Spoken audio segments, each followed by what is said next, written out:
Hello friends. तो drama की starting में हम अपनी हीरोइन गो चिंग को देखते हैं जो कि बहुत ही सैड होती है क्योंकि रिसेंटली उसका अपने बॉयफ्रेंड से ब्रेकअप हुआ है। उसकी फ्रेंड वैन उसे लेकर एक क्लब में आती है जहां 3-4 हैंडसम बॉयज मास्क पहनकर उन्हें एंटरटेन करने के लिए खड़े होते हैं। चिंग कहती है कि यहाँ आना ठीक नहीं है, मैं तो यहाँ से जा रही हूँ। वैन कहती है कि क्या गलत है यहाँ पर आने में, ज्यादा सोचो मत, बस एंजॉय करो। यहाँ की मेल मॉडल्स को देखो, ये तुम्हारे कमीने एक्स बॉयफ्रेंड से 100 गुना ज्यादा अच्छे हैं, इनके 8 पैक्स एब भी हैं। ये बोलकर उसे ड्रिंक करवा देती है और देखते ही देखते चिन 8-10 बॉटल्स अल्कोहल पी जाती है। वैन बोलती है कि उसके बारे में सोचकर सैड होने की जरूरत नहीं है, दुनिया में उसे अच्छे और हैंडसम लड़के हैं। मैं तुम्हें बता रही हूँ कि ये लड़के बेस्ट हैं, तुम एक बार इन्हें चांस दो। चिन कहती है कि मुझे इनकी जरूरत नहीं है। फिर उसकी हालत खराब होने लगती है, वो वहाँ से निकल कर बाहर आ जाती है। तभी ड्रामे में एंट्री होती है हमारे हीरो फेंग की, जो कि बहुत ही ज्यादा हैंडसम है। वो चिन की साइड में से निकलकर जा रहा होता है। चिन उसे देखकर इम्प्रेस हो जाती है। वो उसे मेल मॉडल समझकर उसे रोक लेती है और कहती है कि हेलो मिस्टर, इधर आओ। फेंग सोचता है कि ये तो गू फैमिली की एल्डर डॉटर है। वो कहती है कि मैं तुम्हें 1 मिलियन दूंगी, आज तुम्हें मुझे अच्छे से सर्व करना होगा। अगर तुम मेरे साथ ओबीडियंट रहोगे तो मैं तुम्हें और भी पैसे दूंगी, तुम पैसे की टेंशन मत लेना, मैं बहुत ही रिच हूँ। फेंग उसे कार्ड लेते हुए कहता है कि ठीक है, तो मैं इस कार्ड को डिपॉजिट समझकर रख लेता हूँ। फिर वो उसे किस करने लगती है और उसे एक रूम में ले आती है। नशे की हालत में वो उसके साथ उल्टी पुल्टी बातें करती है। फिर वो दोनों साथ में नाइट स्पेंड कर लेते हैं। नेक्स्ट मॉर्निंग जब चिन की नींद खुलती है तो सोचती है कि मैं कैसे एक मेल मॉडल के साथ नाइट स्पेंड कर सकती हूँ। जैसे ही उसे बाथरूम से किसी के आने की आवाज आती है तो वो शर्म की वजह से अपना फेस ब्लैंकेट के अंदर कर लेती है और उसे 50 युएन देकर कहती है कि ये तुम्हारे लिए है, इसे ले लो और यहाँ से जाओ। फेंग कहता है कि कल रात तो तुमने मुझे 1 मिलियन देने के लिए कहा था और अब मुझे 50 युएन देकर भगा रही हो। 1 मिलियन का नाम सुनकर चिन शॉक्ड होकर अपना फेस बाहर निकालती है और अपने सामने खड़े हुए हैंडसम मैन को देखकर सोचती है कि ये तो मिंग के अंकल हैं।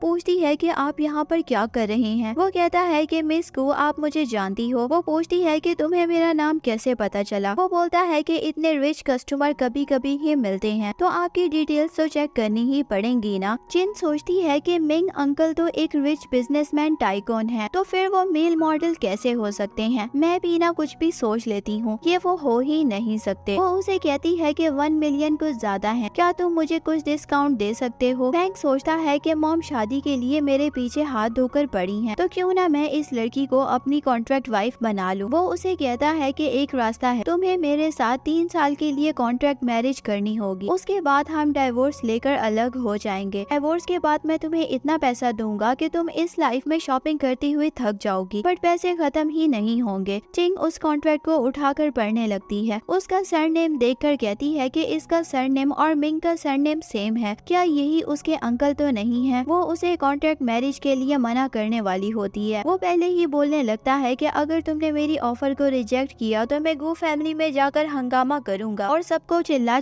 कर बताऊंगा कि तुमने मेरी इनोसेंस का नाजायज फायदा उठाया है और अब तुम मेरी रिस्पॉन्सिबिलिटी लेने से मना कर रही हो। ये बोलकर वो उसे ब्लैकमेल करने लगता है। बेचारी हमारी हीरोइन के पास कॉन्ट्रैक्ट पर साइन करने के अलावा और कोई ऑप्शन नहीं बचता। फिर जाकर वो दोनों मैरिज सर्टिफिकेट ले लेते हैं। वैन कहती है कि वाओ, मुझे तो यकीन ही नहीं आ रहा कि तुम्हारा 1 नाइट स्टैंड वाला पार्टनर मिंग का हैंडसम अंकल है और तुमने उससे शादी भी कर ली। वो बोलती है तो मैं और क्या करती, लेकिन अब मिंग को अवॉइड नहीं कर सकती। भी ना कभी फ्यूचर में मेरा और उसका आमना सामना होगा, मोमेंट कितना एम्बैरेसिंग होगा। वैन कहती है कि तुम उसके बारे में मत सोचो, एम्बैरेसमेंट तो उसे होनी चाहिए जो उसने तुम्हारे साथ किया है। अब तो तुमने एक रिच मैन से शादी कर ली है, मुझे तुम्हें आंटी कहना होगा। इतने में ही वहाँ पर चिन की स्टेप सिस्टर और स्टेप मॉम आ जाती हैं। वो उसके ब्रेकअप वाली बात को लेकर उसे नीचा दिखाने की कोशिश करती हैं। स्टेप मॉम कहती हैं कि तुम मिंग के बारे में सोचकर सैड मत होना, तुम अभी भी यंग और ब्यूटीफुल हो, तुम्हें कोई ना कोई मिल ही जाएगा। चिन अपनी स्टेप सिस्टर को अपना मैरिज सर्टिफिकेट दिखाकर कहती है कि अब तो तुम्हें मेरी और ज्यादा रिस्पेक्ट करनी चाहिए, मैंने टॉप पोजीशन वाले बंदे से शादी कर ली है। फिर वो अपना मैरिज सर्टिफिकेट उसके हाथ में से लेकर चली जाती है। स्टेप सिस्टर यो कहती है कि क्या इसने सच में शादी कर ली। फेंग हैंग नाम मैंने पहले भी कहीं सुना है, शायद टीवी पर, बट वो तो एक रिच बिजनेसमैन है, मिंग के अंकल। उसकी मॉम कहती है कि सेम नाम में बहुत सारे लोग होते हैं, इसका हस्बैंड तो जरूर कोई ओल्ड मैन ही होगा। यू सोचती है कि इसकी शादी की न्यूज डैड को भी बतानी होगी। वो घर आकर अपने डैड को चिन के बारे में उल्टा सीधा बताकर बात बढ़ा देती है और कहती है कि डैड पहले तो चिन डेली लेट नाइट पार्टीज करके घर आती थी, बट अब तो उसने सारी हदें भी पार कर दी हैं। उसने एक वाइल्ड मैन से शादी कर ली है। अगर ये बात पब्लिक में आ गई तो हमारी फैमिली की रेपुटेशन डाउन हो जाएगी। स्टेप मॉम भी कहती है कि अगर फैंग फैमिली को पता चल गया कि गू फैमिली की लड़कियां ऐसी हैं तो यू और मिंग की शादी भी प्रॉब्लम में हो सकती है। ये सुनकर डैड गुस्से में आ जाते हैं और बोलती है कि कहाँ है ये चिन की बच्ची, उसे मेरे सामने लेकर आओ, मैं उसे छोड़ूंगा नहीं।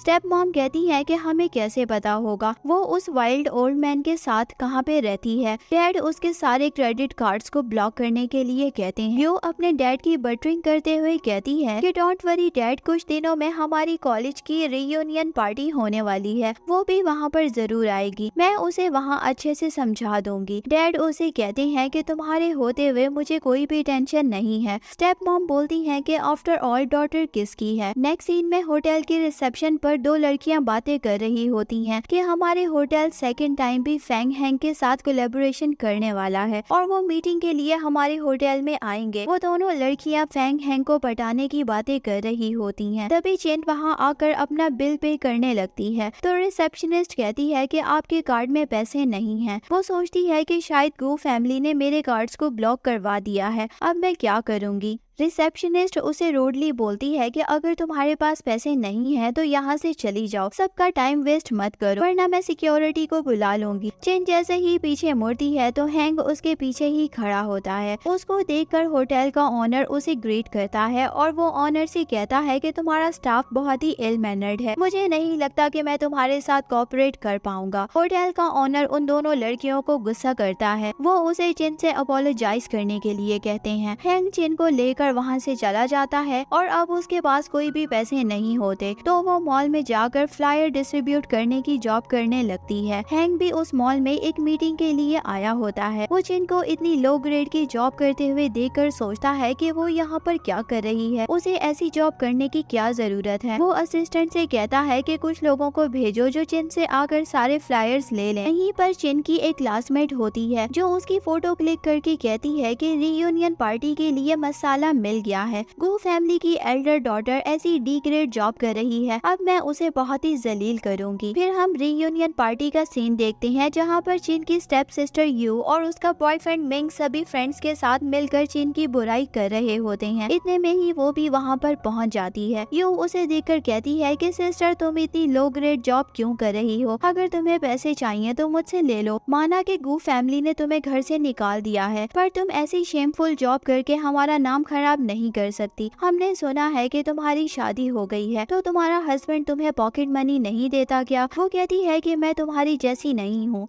जो किसी मैन के साथ रिलेशनशिप पैसों के लिए रखूं। फैंग उस पर चिल्लाने लगता है और कहता है कि मेरी गर्लफ्रेंड गुड इंटेंशन से तुम्हारी हेल्प करना चाहती है पर तुम कितनी रूड हो। एक फ्रेंड कहती है कि तुम अपने हस्बैंड को लेकर क्यों नहीं आई, यहाँ हम अपने पार्टनर्स के साथ आए हैं। चिन कहती है कि वो बहुत ही बिजी रहता है। फ्रेंड्स कहती है कि कहीं वो कोई अगली ओल्ड मैन तो नहीं है जिसे तुम सबसे हाइड करके रखना चाहती हो। चिन बोलती है कि ऐसी कोई बात नहीं है, मेरा हस्बैंड बहुत ही हैंडसम है। इस पर मिंग चिढ़ जाता है और कहता है कि बुलाओ उसे, मैं भी देखना चाहता हूँ कि कौन है तुम्हारा हस्बैंड। इतने में ही चिन के पास हैंग की कॉल आने लगती है। यू उसके हाथ से फोन छीनकर उसे कहती है कि तुम चिन को पिकअप करने आ जाओ, उसने कुछ ज्यादा ही ड्रिंक कर ली है। वो झूठ बोल के चिन के हस्बैंड से मिलना चाहती थी। फिर वो चिन को बुली करने लगते हैं। चिन कहती है कि लगता है कि तुम लोगों ने मुझे यहाँ ह्यूमिलिएट करने के लिए बुलाया है, मैं यहाँ से जा रही हूँ। यू बोलती है कि सिस्टर लगता है तुम तो बुरा ही मान गई, क्या तुम अभी भी मुझसे गुस्सा हो, हम तो बस देखना चाहते हैं कि हमारा ब्रदर इन लॉ किस तरह का मैन है। वो बोलती है कि मेरे फेंके हुए ट्रैश से 1000 टाइम्स बेटर है, वो बहुत ही गुड लुकिंग है। वो असल में ट्रैश मैंग को कह रही थी। मैंग कहता है कि अगर वो इतना ही अच्छा है तो यहाँ पर आया क्यों नहीं तुम्हें पिक करने। चेन बोलती है कि मुझे नहीं लगता कि तुम उसका यहाँ आना बर्दाश्त भी कर सकते हो। मैंग बोलता है कि कौन है वो बुलाओ, मैं भी उससे मिलना चाहता हूँ। में ही हैंग वहाँ पर आ जाता है। उसको देखकर चेन बहुत ही हैप्पी हो जाती है कि कोई तो है जिसे मेरी फिक्र है। यू पूछती है कि कौन हो तुम। वो जैसे ही कहता है कि मैं गू चिन का हस्बैंड हूँ तो अपने अंकल को वहाँ देखकर मैंग पतली गली से निकल जाता है और सोचता है कि अगर अंकल को पता चल गया कि मैंने उनकी वाइफ को बुली किया है तो फिर मैं गया काम से। और बाकी सभी फ्रेंड्स तो शॉक्ड हो जाती हैं कि इसका हस्बैंड तो इतना गुड लुकिंग है। चिन कहती है कि तुम्हें अपने नेफ्यू को थोड़ा डिसिप्लिन सिखानी चाहिए। जैसे ही वो पीछे देखती है तो मैंग वहाँ नहीं होता। सभी फ्रेंड्स कहते हैं कि हम तो बस चिन के साथ जोक कर रहे थे, इसीलिए तुम बुरा मत मानना। हैंग चेयर पर बैठते हुए कहता है कि रेस्टोरेंट तुम जैसे गेस्ट को एक्सेप्ट नहीं कर सकता, तो बेटर ही होगा कि तुम अपने पार्टनर्स को लेकर यहाँ से चली जाओ, अदरवाइज मुझे रूड होने के लिए ब्लेम मत करना। लिली कहती है कि ये सिटी का पॉपुलर रेस्टोरेंट है, यहाँ तुम हमें आने से नहीं रोक सकते, हम तुम्हारी दादागिरी नहीं चलने देंगे। तुम होते कौन हो हमें यहाँ से बाहर निकालने वाले? तुम जानते हो कि हमारी फैमिली कितनी रिच है, वो तुम्हारा इस सिटी में रहना मुश्किल कर देंगे। हैंग अपने आदमियों को कहकर उन सबको वहाँ से निकलवा देता है। यो कहती है कि चिन की बच्ची कुछ हद से ज्यादा ब्रेव हो गई है। एक लड़का कहता है कि चिन का हस्बैंड का बैकग्राउंड क्या है, उसने इतने एक्सपेंसिव कपड़े पहने हुए हैं, कहीं ये रिचेस्ट पर्सन फैंग हैंग तो नहीं है। यो कहती है कि नॉनसेंस बातें मत करो, वो एक ऑर्डिनरी इंसान है और उसके कपड़े फेक होंगे। अगर वो इतना ही रिच होता तो अपनी वाइफ को शेमलेस जॉब क्यों करने देता? चिन मेरे सामने कुछ भी नहीं है, वो हमेशा मेरे से लोअर ही रहेगी। चिन सोचती है कि हैंग कौन है, सब इससे इतना डरते क्यों हैं? वो उसे उसकी रियल आइडेंटिटी के बारे में पूछती है तो वो उसे कहता है कि ये रेस्टोरेंट फैंग फैमिली की प्रॉपर्टी है, हमारी शादी कॉन्ट्रैक्ट में है, बट तुम्हारा ख्याल रखना मेरी रिस्पॉन्सिबिलिटी बनती है। वैसे तुम मेरे नेफ्यू के बारे में क्या कह रही थी? इतने में ही उसे कोई कॉल आती है जिसे अटेंड करने के लिए वो बाहर चला जाता है। तभी मैंग चिन के पास आकर कहता है कि मुझसे रिवेंज लेने के लिए तुमने मेरे अंकल से शादी की है ना? मैं जानता हूँ कि तुम अभी भी मुझसे प्यार करती हो। मेरे अंकल एक डेंजरस मैन है, तो तुम उन्हें जल्दी से डाइवोर्स देकर मेरे पास आ जाओ। चिन बोलती है कि शट अप, मैं तुमसे कोई भी प्यार व्यार नहीं करती। वो उसे पकड़कर उसके पास वापस आने की रिक्वेस्ट करने लगता है और बोलता है कि मैं अभी भी तुमसे प्यार करता हूँ। जब से मेरी एंगेजमेंट यू से हुई है उस दिन से मैं रिग्रेट में हूँ, प्लीज मुझे ऐसे छोड़कर मत जाओ। जब तक मैं फैंग फैमिली का इंचार्ज बन नहीं जाता तुम्हें मेरा वेट करना होगा।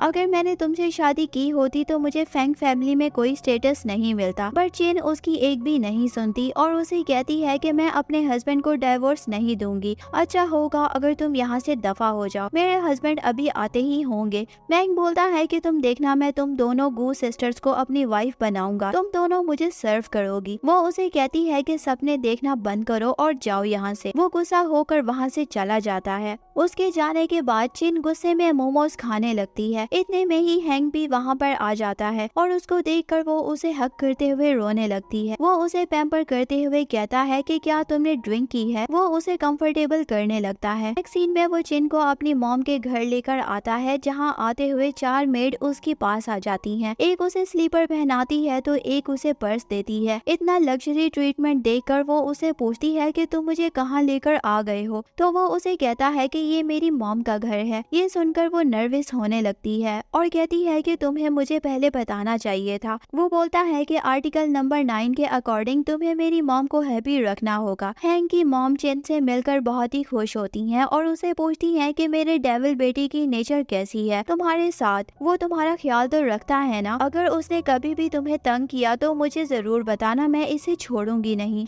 चिन कहती है कि नहीं मॉम, मेरे हस्बैंड मुझे अच्छे से ट्रीट करते हैं। मॉम उन्हें वेडिंग गिफ्ट में एक ओल्ड वाइन गिफ्ट करती हैं, जिसे लेकर चिन गिरने वाली होती है। तभी हैंग पीछे से आकर उसे पकड़ लेता है और बोलता है कि थैंक गॉड कितनी एक्सपेंसिव वाइन गिरने से बच गई। ये बोलकर वो चिन को नीचे गिरा देता है। मॉम कहती है कि बास्टर्ड, तुम्हें अपनी वाइफ का ख्याल रखना चाहिए, ना कि वाइन का। फिर वो दोनों हाथ पकड़कर वहाँ से चले जाते हैं। चिन कहती है कि ये वाइन कितनी एक्सपेंसिव है तो इसका टेस्ट भी ऑसम होगा, हमें अपनी वेडिंग को सेलिब्रेट करने के लिए इसे पीना चाहिए। हैंग बोलता है कि तुम इसे एंजॉय करो, मुझे ड्राइव करना है। मैं ड्रिंक और ड्राइव नहीं कर सकता, बट वो उसकी कहाँ सुनती है और फोर्सफुली उसे भी वाइन पिला देती है, जिसे पीने के बाद चिन को कुछ अजीब सा होने लगता है और वो हैंक को किस करने की ट्राई करती है। हैंक उसे कंट्रोल करके घर ले आता है और पॉइजन का असर कम करने के लिए उसे पानी ऑफर करता है और कहता है कि मुझे मॉम की सारी ट्रिक्स पता है, उन्होंने हमें क्लोज लाने के लिए इस वाइन में लव पॉइजन मिलाया होगा, इसलिए मैंने पहले ही इसका एंटीडोट ले लिया था। चिन सोचती है कि मुझे लगता था कि गू फैमिली को छोड़ने के बाद मेरे पास कोई जगह नहीं होगी जहाँ पर मैं जा सकूं, बट लकीली मेरी शादी एक केयरिंग हस्बैंड से हो गई है। हैंक सोचता है कि शायद चिन को यहाँ रहना अच्छा नहीं लग रहा। वो अपने असिस्टेंट को कॉल करके चिन के लिए एक न्यू हाउस रेडी करने के लिए कहता है as a wedding gift. Next scene में वो दोनों न्यू घर खरीदने के लिए जाते हैं, जहाँ हैंक उसे कहता है कि यहाँ लकी ड्रॉ चल रहा है तो हमें भी अपना लक आजमाना चाहिए। चिन बोलती है कि मैं बहुत ही अनलकी हूँ तो मेरा लकी ड्रॉ में जीतने का सवाल ही नहीं बनता। वो उसे पुश करता है कि एक बार तो ट्राई करने में क्या प्रॉब्लम है। जैसे ही वो ट्राई करती है तो लकीली ड्रॉ जीत जाती है, जिसमें उसे फ्री घर मिलता है। एक्चुअली में ये सब हैंक ने पहले से ही प्रिपेयर किया था और हमारी हीरोइन तो खुशी में नाचने लगती है। वो हैंक को हक करके कहती है कि जब से मेरी तुम्हारे साथ शादी हुई है मेरा बैड लक गुड में बदल गया है। वापस घर जाते हुए हैंक सोचता है कि मेरी वाइफ को पटाना कितना इजी है, ये लड़की सच में बहुत ही इनोसेंट है। इतने में ही हैंक को मैंग की कॉल आने लगती है। वो उसे कहता है कि मैं ड्राइव कर रहा हूँ, तुम जल्दी से कॉल ऑन करो। लेकिन मैंग की कॉल आते ही चिन सैड हो जाती है और कॉल का ना आंसर करने को बहाने ढूंढने लगती है। वो उसे कहता है कि अपनी सीट बेल्ट टाइप कर लो, मुझे मेरे नेफ्यू को पिक करने जाना है, उसको पुलिस स्टेशन से लेने जाना है, उसकी क्लब में फाइट हो गई है तो पुलिस उन्हें पकड़कर ले गई थी। वो कहती है कि तुम्हें उसके लिए फिक्रमंद नहीं होना चाहिए, वो एक मैच्योर पर्सन है तो वो अपने मैटर्स खुद सॉल्व कर सकता है। एक काम करो, उसे कुछ टाइम के लिए जेल में जाने दो, तब जाकर उसकी अकल ठिकाने आएगी। हैंक पूछता है कि तुम्हें मेरे नेफ्यू से कोई पर्सनल फ्रस्ट्रेशन है क्या जो तुम उसके लिए ऐसी बात कर रही हो। तो वो बोलती है कि नहीं नहीं, मुझे क्या प्रॉब्लम होगी, और कार में जाकर बैठ जाती है। हैंक बोलता है कि तुम्हें क्या हुआ, कार से बाहर आओ। तो वो बोलती है कि मुझे फाइटिंग से डर लगता है। और यहाँ स्टोरी में एक ट्विस्ट आता है जिसे हम अभी तक हैंक का नेफ्यू समझ रहे थे वो एक फेक पर्सन होता है। एक्चुअली में रियल नेफ्यू कोई और ही है। मैंग तो बस फैंग फैमिली का नाम लेकर चिन और यू को पागल बना रहा होता है। हैंक अपने नेफ्यू को कहता है कि डायरेक्ट घर चले जाओ, वरना आज के बाद तुम कहीं जाने के लायक नहीं रहोगे। मैंग उसे हैंडशेक करके कहता है कि हेलो अंकल, मैं आपके नेफ्यू का दोस्त हूँ। ये सब चिन कार में से देख रही होती है। वो तो अभी तक मैंग को ही हैंक का नेफ्यू समझ रही होती है। इतने में ही यू आकर मैंग से लड़ने लगती है। उन दोनों को लड़ता हुआ देखकर चिन को बहुत ही खुशी होती है। मैंग उन दोनों को कार में जाता हुआ देख लेता है और फिर वो चिन का पीछा करता है और जब वो अकेले जा रही होती है तो उसको रोकता है। चिन कहती है कि अब तुम स्टॉकर की तरह मेरा पीछा क्यों कर रहे हो।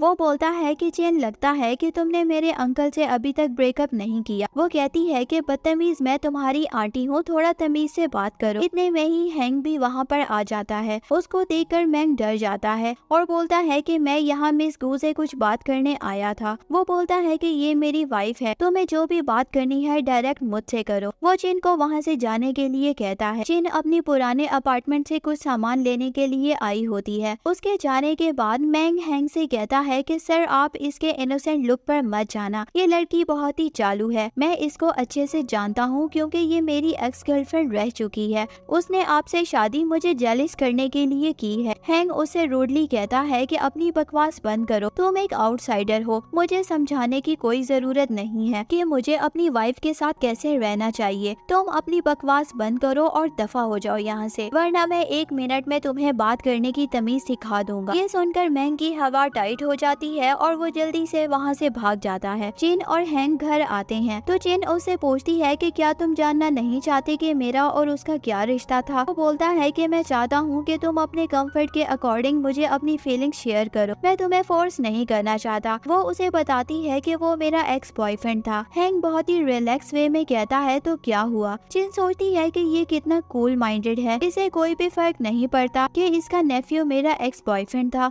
फिर वो दोनों एक दूसरे को किस करने लगते हैं। नेक्स्ट सीन में हम ऑक्शन इवेंट का सीन देखते हैं जहाँ पर यू चिन के इंसल्ट करने की ट्राई करती है और कहती है कि तुम यहाँ पर अकेली आई हो, तुम्हारा हस्बैंड कहाँ है। तो वो उसे कहती है कि एटलीस्ट मेरे हस्बैंड क्लब में जाकर औरतों के लिए फाइट नहीं करते और वो कौन सा पुलिस स्टेशन में होंगे, ये बोलकर वो उसे टीज करती है, जिस पर यू को गुस्सा आ जाता है और वहाँ एक नेकलेस की ऑक्शन शुरू हो जाती है। चिन चालाकी से यू को उस नेकलेस का ओवर प्राइस पे करने को उकसाती है। यू कहती है कि मैं अभी अपने हस्बैंड को कॉल करके यहाँ बुलाती हूँ, उसके अंकल फेंग की वाइफ के लिए ले रही हूँ। ये सुनकर चिन हंसने लगती है कि ये कितनी बड़ी फूल है। वो ये भी नहीं जानती कि फेंग हैंग मेरा हस्बैंड है, तो वो भी हैंग को कॉल करके आने के लिए कहती है। थोड़ी देर में ही हैंग भी वहाँ पर आ जाता है। वो वहाँ आकर कहता है कि वाइफ आई एम सॉरी, मैंने तुम्हें वेट कराया, बताओ किसने तुम्हें बुली किया है। तो वो कहती है कि इस लड़की ने मेरा नेकलेस मुझसे छीन लिया है, मुझे वो नेकलेस चाहिए था।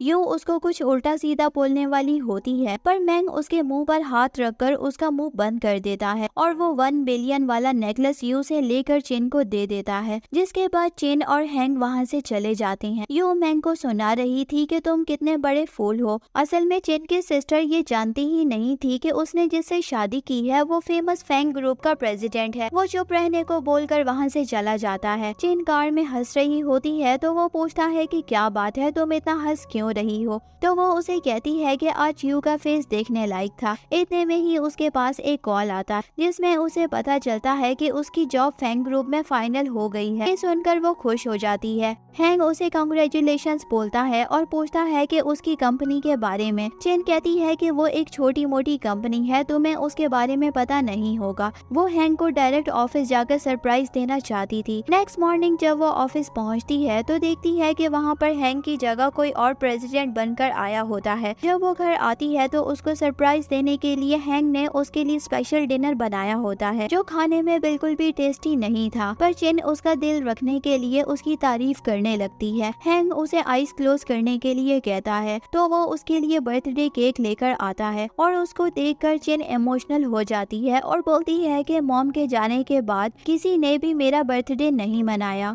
हैंग उसे कहता है कि अब हमें अपने कॉन्ट्रैक्ट मैरिज को रियल मैरिज में कन्वर्ट कर लेना चाहिए, क्योंकि हम दोनों को एक दूसरे से प्यार हो गया, जिसके लिए चिन हाँ कर देती है और फिर वो किस करने लगते हैं। नेक्स्ट डे ऑफिस में चिन की सीनियर मैनेजर उसको बुली कर रही होती है कि तुम्हें कुछ नहीं आता, एक यूजलेस लड़की हो तुम। इतने में ही वहाँ पर बंदा आता है जिसको सब प्रेसिडेंट समझते हैं। वो वहाँ आकर सीनियर मैनेजर को डांटने लगता है और उसे मिस चिन से माफी मांगने के लिए कहता है। ऑफिस के बाद हैंग चिन को शॉपिंग करने के लिए मॉल लेकर आता है। चिन बोलती है कि तुम मुझे यहाँ लेकर क्यों आए हो, तो वो उसे बोलता है कि तुम एक वर्किंग वुमेन हो, तुम्हारे पास अच्छी ड्रेसेस होनी चाहिए। वो उसे कहती है कि यहाँ सब कुछ बहुत ही एक्सपेंसिव है, मुझे न्यू ड्रेसेस की जरूरत नहीं है। हैंग साइड में आकर किसी को कॉल करके कहता है कि सभी ड्रेसेस पर मेरी वाइफ के लिए 95% का डिस्काउंट कर दो। 95% का डिस्काउंट सुनकर चिन बहुत ही खुश हो जाती है और अपने लिए बहुत सारी शॉपिंग करती है। नेक्स्ट मॉर्निंग वो अपनी न्यू ड्रेसेस पहनकर ऑफिस आती है। उसे 2 लड़कियां ऑफिस में रोक लेती हैं और वो उसे पूछती हैं कि क्या तुम चिन हो, तो वो कहती है कि हाँ।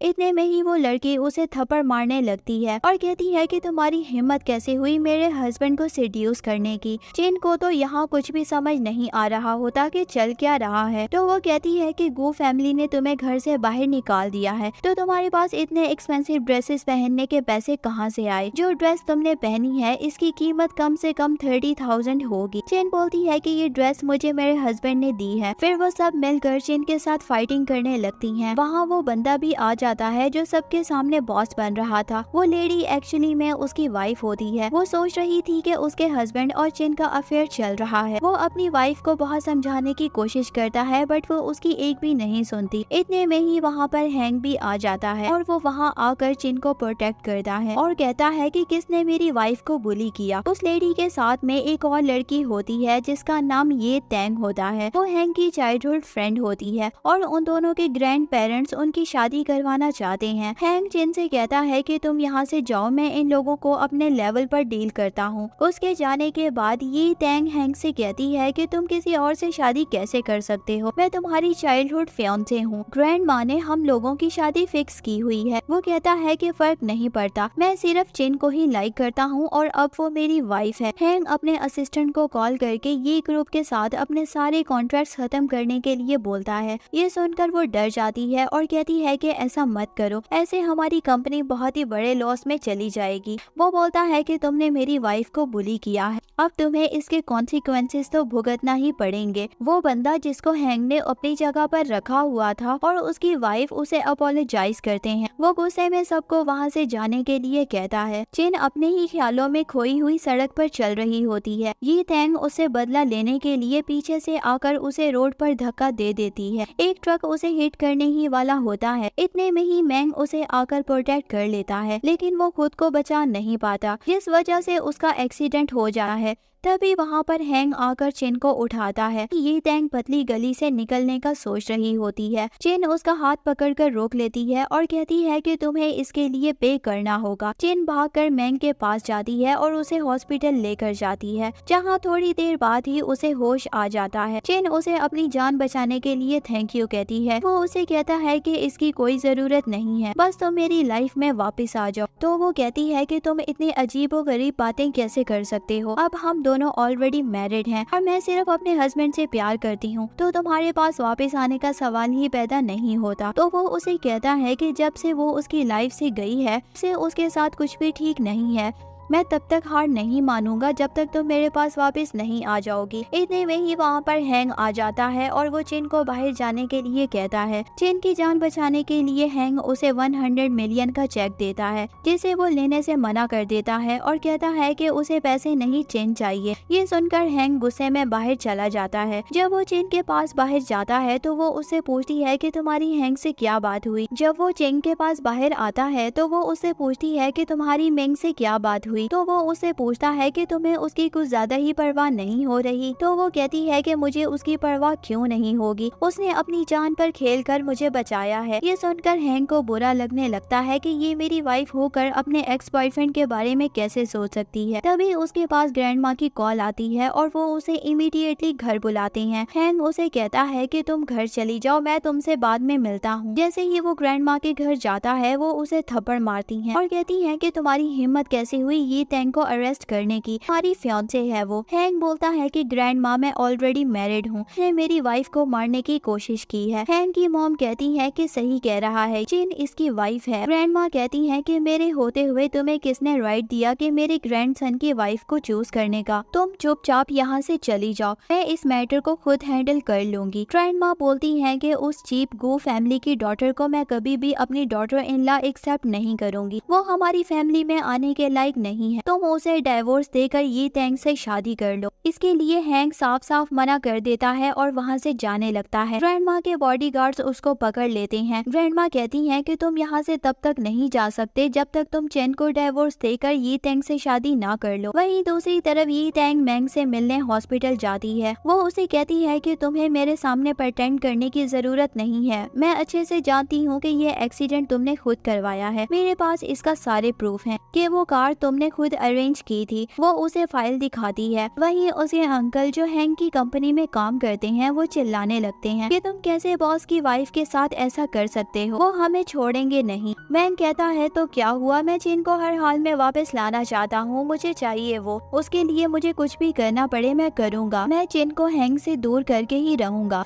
फिर उसके पास मेरे अलावा कोई और ऑप्शन नहीं होगा। ये तैंग और मैंग उन दोनों को दूर करने के लिए आपस में हाथ मिला लेते हैं और साथ ही साथ मैंग अपने अंकल को भी प्लान में शामिल कर लेता है। नेक्स्ट सीन में चिन घर पर हैंग के लिए परेशान हो रही होती है कि बहुत लेट हो गया है और वो अभी तक घर क्यों नहीं आया। वहीं वो उसे कॉल पर भी ट्राई करती है पर उसका फोन स्विच ऑफ होता है। तभी उसके पास मैंग के अंकल की कॉल आती है। वो उसे कहते हैं कि मेरे नेफ्यू का एक्सीडेंट तुम्हें बचाने के चक्कर में हुआ है, तो तुम्हारी रिस्पॉन्सिबिलिटी बनती है कि हॉस्पिटल आकर उसकी देखभाल करो। चिन कहती है कि मैं ऑलरेडी मैरिड हूँ, मेरे हस्बैंड अलाउ नहीं करेंगे, पर वो उसे प्रेशराइज करते हैं। तो हमारी बेचारी हीरोइन थक हार कर उनकी बात मान लेती है और हॉस्पिटल आने के लिए हाँ बोल देती है। चिन हॉस्पिटल में जाती है और उसके अंकल कहते हैं कि ये फिजिकली इंजर्ड है, तो तुम्हें इसके खाने पीने का ध्यान रखना होगा और साथ ही साथ तुम्हें इसके क्लोथ चेंज करके मसाज भी करना होगी। मैंग तो मन ही मन में खुश हो रहा होता है कि मेरा प्लान सक्सेसफुल हो रहा है। अंकल की बात मानकर चिंग मैंग की केयर करने लगती है। मैंग उसका हाथ पकड़कर कहती कहता है कि तुम्हारी इतनी केयर देखकर मुझे ओल्ड डेज याद आ रहे हैं। जब मैं बीमार पड़ता था तो तुम मेरा ख्याल करती थी। चिन कहती है कि बार बार पास्ट की बात करना बंद करो। मैं ऑलरेडी मैरिड हूँ, मैं यहाँ तुम्हारी काइंडनेस को रीपे करने आई हूँ। मौका देखकर उसके अंकल उन दोनों की पिक्चर साथ में क्लिक कर लेते हैं। ग्रैंड माँ उन पिक्चर्स को ले जाकर हैंक को दिखाती हैं और बोलती हैं कि ये है तुम्हारी गुड वाइफ जो तुम्हारे पीछे अपने एक एक्स बॉयफ्रेंड के साथ में है। इसने हमारी फैंग फैमिली की रेपुटेशन को डाउन कर दिया है। क्या तुम अभी भी ऐसी लड़की के साथ रहना चाहते हो? हैंक कहता है कि मुझे इस पर ट्रस्ट नहीं हो रहा। जरूर आप लोगों को मिसअंडरस्टैंडिंग हुई है। मैं अभी जाकर अपनी वाइफ से बात करता हूँ। ग्रैंड माँ के गार्ड्स उसको रोक लेते हैं। वो बोलती हैं कि जब तक तुम उसे डिवोर्स लेकर यी तेंग से शादी नहीं करोगे तब तक तुम यहाँ से बाहर नहीं जा सकते। हॉस्पिटल में चेन हैंग के बारे में सोचती है कि आज दूसरा दिन हो गया है, उसने अभी तक मुझे कोई भी कांटेक्ट नहीं किया।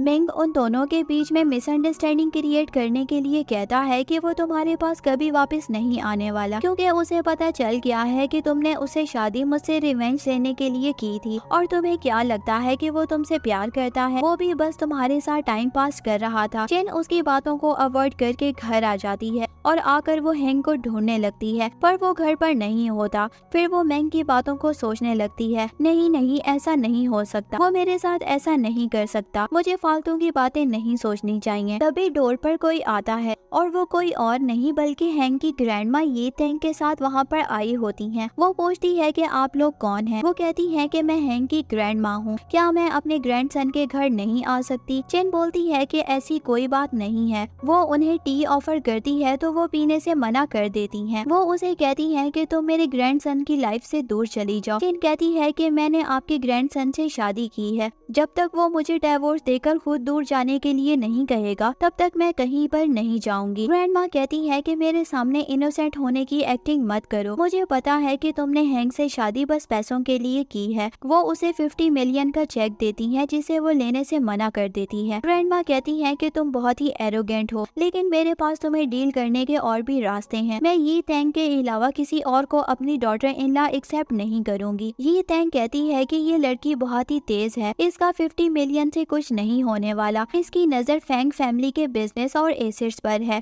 इसीलिए ये 50 मिलियन से सेटिस्फाई नहीं हुई। ग्रैंडमा कहती है कि अब तो मैं उसे एक पैनी भी नहीं दूंगी। ये तेंग ग्रैंडमा को बटरिंग करते हुए कहती है कि मेरे पास एक सॉलिड प्लान है उन दोनों को अलग करने के लिए, और फिर वो उनके कान में प्लान बताती है। उस प्लान को सुनकर ग्रैंडमा का सर चकराने लगता है। वो कहती है कि ये इतना भी इजी नहीं है, पर ये तेंग के समझाने पर उसकी बात वो मान लेती हैं। वो एक फेक वेडिंग इनविटेशन लेकर हैंग के पास जाती हैं और कहती हैं कि तुम्हारी गुड वाइफ तुम्हारी एब्सेंस में एवरीडे अपने एक्स बॉयफ्रेंड से मिलने हॉस्पिटल जाती है और उसकी केयर करती है। अब तो उन दोनों के बीच में केमिस्ट्री भी पहले से ज्यादा अच्छी हो गई है। वो दोनों अब शादी करने वाले हैं। ये सुनकर हैंग तो शॉक्ड हो जाता है और वो जल्दी से वेडिंग इनविटेशन को खोलकर देखने लगता है और बोलता है कि ये इम्पॉसिबल है, मेरी वाइफ मेरे साथ ऐसा नहीं कर सकती, अभी तो हमारा डिवोर्स भी नहीं हुआ। ग्रैंडमा कहती हैं कि किसने कहा कि नहीं हुआ, उसने तुमसे डिवोर्स के लिए अप्लाई कर दिया है। अब तो सब कुछ तुम्हारे सामने क्लियर हो गया है। वो लड़की एक बिच है, अच्छा होगा कि तुम उसे डिवोर्स देकर यी तेंग से शादी कर लो। हैंग बोलता है कि मैं ये नहीं मान सकता, मैं जा रहा हूँ जिन से बात करने के लिए। ये बोलकर वो वहाँ से जाने लगता है, पर ग्रैंडमा के बॉडीगार्ड्स उसे फिर से पकड़ लेते हैं। ग्रैंडमा गार्ड्स को इंस्ट्रक्शन देती हैं कि इसे रूम में लॉक कर दो। बेचारा हमारा हीरो देवदास बनकर एक रूम में बैठा होता है। ये तेंग उसे बटरिंग करने के लिए उसके रूम के बाहर आकर कहती है कि मैं तुम्हारी यहाँ से भागने में मदद कर सकती हूँ। नेक्स्ट वीक ग्रैंडमा की बर्थडे है तो तुम इस अपॉर्चुनिटी को यूज कर सकते हो, बस तुम्हें उनके सामने उनकी बात मानने की एक्टिंग करनी होगी। मुझे गलत मत समझना, मैं सच में चाहती हूँ कि तुम और तुम्हारी वाइफ एक हो जाएं। हैंग उसकी बातों में आ जाता है और वो ग्रैंडमा से कहता है कि मुझे आपकी बात मंजूर है। इस पर ग्रैंडमा बहुत ही खुश हो जाती हैं। दूसरी तरफ मैंग के अंकल चिन को एक फेक इनविटेशन देकर कहती हैं कि आज हैंग और यी तेंग की शादी हो रही है। वो उस लोकेशन पर जाती है तो यी तेंग वहाँ आकर कहती है कि आज हम एंगेजमेंट कर रहे हैं तो तुम घर आकर खुद ही देख लेना। ये बात सुनकर चिन बहुत ही अपसेट हो जाती है। मैंग के अंकल उसे कहते हैं कि अगर ओल्ड लेडी हमारा साथ नहीं देती तो इस प्लान को अंजाम देना बहुत ही मुश्किल हो जाता। सभी लोग ग्रैंडमा की बर्थडे सेलिब्रेट करने लगते हैं। ग्रैंडमा सबको पार्टी एंजॉय करने के लिए कहती हैं और बोलती है कि मेरे पास एक अनाउंसमेंट है, आज मेरा ग्रैंडसन हैंग ये फैमिली की डॉटर यी तेंग से शादी करने वाला है। तो आज डबल हैप्पीनेस का मौका है। वो उन दोनों का हाथ एक दूसरे के हाथ में दे देती हैं। ये सब कुछ चेन दूर से खड़े होकर देख लेती है। वो वहाँ आकर हैंक से कहती है कि मैंने सोचा भी नहीं था कि तुम मेरे साथ ऐसा करोगे। वो गुस्से में उसे गालियां देकर वहाँ से चली जाती है। हैंक उसे मनाने के लिए उसके पीछे जाता है। मैंग तो कहता है कि ये ड्रामा बहुत ही इंटरेस्टिंग हो गया है। हैंक चेन का हाथ पकड़कर रोकता है तो वो उसे कहती है कि डोंट टच मी, तुमने सिर्फ मुझे अपना टॉय समझा, पर मैं अब तुम्हें अपनी फीलिंग्स के साथ खेलने नहीं दूंगी। तुमने अपनी वेडिंग किसी और लड़की के साथ अनाउंस की है तो मेरे पास क्यों आए हो? तो वो कहता है कि तुम मुझे गलत समझ रही हो, ऐसा कुछ भी नहीं है, मैं तुम्हें एक्सप्लेन कर सकता हूँ। इतने में ही ग्रैंड माँ वहाँ पर आकर कहती है कि तुम्हें इस केयरलेस लड़की को कुछ भी क्लियर करने की जरूरत नहीं है। ये तैंग कहती है कि ये भी तुम्हारे साथ लॉयल नहीं है, इसने अपने एक्स बॉयफ्रेंड से प्राइवेट शादी की थी। चिन कहती है कि तुम जैसे घटिया लोगों से मुझे बात ही नहीं करनी है, मैं जा रही हूँ। हैंक डर जाता है और वो फिर से उसका हाथ पकड़कर रोकता है, लेकिन चिन इतना ज्यादा गुस्से में होती है कि उसे थप्पड़ लगा देती है। वो बोलती है कि तुमने मुझे स्टूपिड समझा है क्या? तुम और तुम्हारी फैमिली मिलकर मेरी इंसल्ट कर रहे हो, अब ब्लेम भी मुझ पे ही डाल रहे हो कि मैं ये सब टॉलरेट नहीं कर सकती, मैं जा रही हूँ, मेरे सामने आने की हिम्मत मत करना। ये बोलकर वो वहाँ से जाने लगती है। हैंक भी उसके पीछे जाने का सोचता है बट उसकी ग्रैंड माँ हाथ पकड़कर उसे रोक लेती हैं कि तुम्हें उसके पीछे जाने की जरूरत नहीं है, हमारे पास ऑलरेडी एक अच्छी लड़की है, हम उसे अपनी फैमिली की डॉटर इन लॉ बना सकते हैं। वैसे भी वो चीप हमारी फैमिली में आना डिजर्व नहीं करती। बैंक के अंकल ग्रैंड माँ से पैसे लेने के लिए आते हैं और कहती हैं कि जैसे आपने कहा था मैंने बिल्कुल वैसा ही किया है, तो आप मुझे मेरा शेयर दे दो। दूसरी तरफ हैंक चिन के इस तरह जाने से बहुत अपसेट हो जाता है। उसका असिस्टेंट आकर उसे बताता है कि मिंग और चिन कोई शादी नहीं कर रहे, ये सब ओल्ड लेडी ने आपको झूठ बोला था, यहाँ तक कि डिवोर्स वाली बात भी झूठी थी। चिन मैडम की कोई भी गलती नहीं है, अब वो रियल में डिवोर्स फाइल करने जा रही हैं। ये सुनकर वो वहाँ से भागता है। दूसरी तरफ चिन अकेले बैठकर रो रही होती है और वो हैंक के साथ बिताए हुए अच्छे टाइम को याद कर रही होती है। इतने में ही डोर पर नॉक होता है और डोर पर मैंग और उसके मीन अंकल होते हैं। वो उसे कहते हैं कि मेरा नेफ्यू तुमसे शादी करना चाहता है, उसे तुम अपना गुड लक समझो कि मैंग तुम में अभी भी इंटरेस्टेड है, वो तुम्हें अच्छे से ट्रीट करेगा और ब्राइड मनी में तुम्हें अपना घर और कार भी गिफ्ट करेगा। मेरा यकीन है कि मैंग तुम्हें बहुत ही लाइक करता है। चिन कहती है कि आई एम सॉरी पर मैं आपकी प्रपोजल को एक्सेप्ट नहीं कर सकती, मेरा और मैंग का चैप्टर बिल्कुल खत्म हो चुका है। ये बात सुनकर अंकल चिन पर गुस्सा करने लगते हैं। मैंग कहता है कि अंकल आप बाहर जाओ, मैं चिन से अकेले में बात करना चाहता हूँ। चिन उसे भी मना कर देती है। वो बोलता है कि तुम हमारे 4 साल के रिलेशनशिप को सिर्फ 4 महीने की फेक शादी के लिए कैसे रिफ्यूज कर सकती हो। वो उसे कहती है कि प्लीज तुम यहाँ से जाओ, मैं किसी भी मैन में इंटरेस्टेड नहीं हूँ। वो गुस्सा होकर वहाँ से चला जाता है। ग्रैंड माँ और ये टैंग बाहर होते हैं और सडनली चिन उनके सामने आ जाती है। वो कहती है कि मैं हैंक को डिवोर्स देने के लिए रेडी हूँ। पीछे से हैंक आ जाता है और कहता है कि मैं तुम्हें खुद से कभी भी दूर नहीं जाने दूंगा, मैं कभी डिवोर्स नहीं दूंगा तुम्हें। पर ग्रैंड माँ तो उसे ब्लैकमेल करने की कोशिश करती है पर वो उनकी बात नहीं मानता। वो चिन का हाथ पकड़कर ले जाता है। वो उसे सारे प्रूफ्स दिखाता है कि सारी प्लानिंग ग्रैंड माँ और मैंग ने मिलकर की थी। उन्होंने तुम्हारी फेक शादी और डिवोर्स की बात मुझसे की थी और तुम्हें मेरे खिलाफ करने के लिए बोला कि मैं ये टैंग से एंगेजमेंट पर सिर्फ तुमसे प्यार करता हूँ, और तुम्हें मेरे खिलाफ करने के लिए बोला कि मैं ये टैंग से एंगेजमेंट करने के लिए तैयार हूँ, पर मैं सिर्फ तुमसे प्यार करता हूँ। वो इमोशनल होकर चिन को हक कर लेता है। वो उसे कहता है कि मेरा ट्रस्ट करो, मैं मैंग से रिवेंज लेने के लिए तुमसे शादी नहीं की। वो भी उसे कहती है कि मेरा ट्रस्ट करो, मैंने मैंग से रिवेंज लेने के लिए तुमसे शादी नहीं की, इवन वो तो मेरे रिवेंज लेने पर भी डिजर्व नहीं करता, लेकिन तुम्हारी ग्रैंड माँ मुझे इतना हेट करती हैं, तो हमें अलग हो जाना चाहिए। उनकी वजह से आज हम इतना दूर हो गए हैं, तो बेटर होगा कि हमें हमेशा के लिए अलग हो जाना चाहिए। ये बोलकर वो वहाँ से जाने लगती है। चिन अपना सामान लेकर सिटी से जाने का सोचती है बट मैंग अपने अंकल के साथ मिलकर उसको किडनैप कर लेता है। वो उसे कहता है कि तुम कितनी डिसओबीडियंट वुमेन हो, अगर तुम मेरी बात प्यार से मान जाती तो मुझे तुम्हारे साथ इतना रूड नहीं होना पड़ता। आज मैं फोर्सफुली तुम्हें अपनी वाइफ बनाऊंगा। ये बोलकर उसके साथ वो जबरदस्ती करने लगता है। इतने में ही हैंग उसे प्रोटेक्ट करने के लिए पहुंच जाता है। वो मैंग को साइड करके उसे प्रोटेक्ट करता है बट कमीना मैंग उस पर चाकू से अटैक करता है। नेक्स्ट सीन में हॉस्पिटल का सीन दिखाते हैं जहाँ वो अपनी फीलिंग्स चेन को बता रहा था। इतने में ही ये टैंक फिर से वहाँ पर टपक पड़ती है और उसको देखकर चेन वहाँ से चली जाती है। बाहर ग्रैंड माँ कहती है कि मेरे ग्रैंडसन के साथ जो कुछ भी हुआ है तुम्हारी वजह से हुआ है, तो मैं तुम्हें लास्ट टाइम वार्न कर रही हूँ, तुम उसकी लाइफ से दूर चली जाओ। जिन को पता चलता है कि वो प्रेग्नेंट है, लेकिन वो इस प्रेगनेंसी को कंटिन्यू नहीं करना चाहती थी, इसीलिए वो अबॉर्शन करने की पिल्स लेती है। हैंग उसे कॉल करके कहता है कि तुम्हें ग्रैंडमा की बात सुनने की जरूरत नहीं है। वो उसे कहती है कि मैं अब थक चुकी हूँ, तो बेटर होगा कि तुम अपनी ग्रैंडमा की बात मानकर मुझसे दूर रहो। हैंग उसे मनाने के लिए हॉस्पिटल से चला जाता है। जब वो उसे बात कर रहा होता है तो दो लोग आकर उन्हें किडनैप कर लेते हैं और एक पर्सन हैंग के सर पर अटैक करके उसे बेहोश कर देती है। ग्रैंडमा इस मैटर को इन्वेस्टिगेट करने के लिए कहती हैं, तो उन्हें पता चलता है कि ये सब ये टैंग ने ही किया था, जिनको अपने रास्ते से हटाने के लिए। और साथ में ग्रैंडमा को प्रेगनेंसी के बारे में भी पता चल जाता है और वो अपने ग्रेट ग्रैंडसन के बारे में सोचने लगती हैं और ये टैंग को लात मारकर भगा देती हैं और जिन से माफी मांगकर उसको एक्सेप्ट कर लेती हैं। फिर वो दोनों को अपनी ब्लेसिंग्स देती हैं और हमेशा साथ रहने के लिए कहती हैं। आगे हम एक कॉन्फ्रेंस का सीन देखते हैं जहाँ हैंग जिन को सबके सामने अपनी वाइफ अनाउंस करता है और दोनों साथ में हंसी खुशी रहने लगते हैं और हमारा हीरो अपनी वाइफ की प्रेगनेंसी क्रेविंग के लिए आइसक्रीम लेकर आता है और इसी स्वीट मोमेंट के साथ हमारे ड्रामे की हैप्पी एंडिंग हो जाती है। Thank you so much for watching. See you in a next video. Bye bye.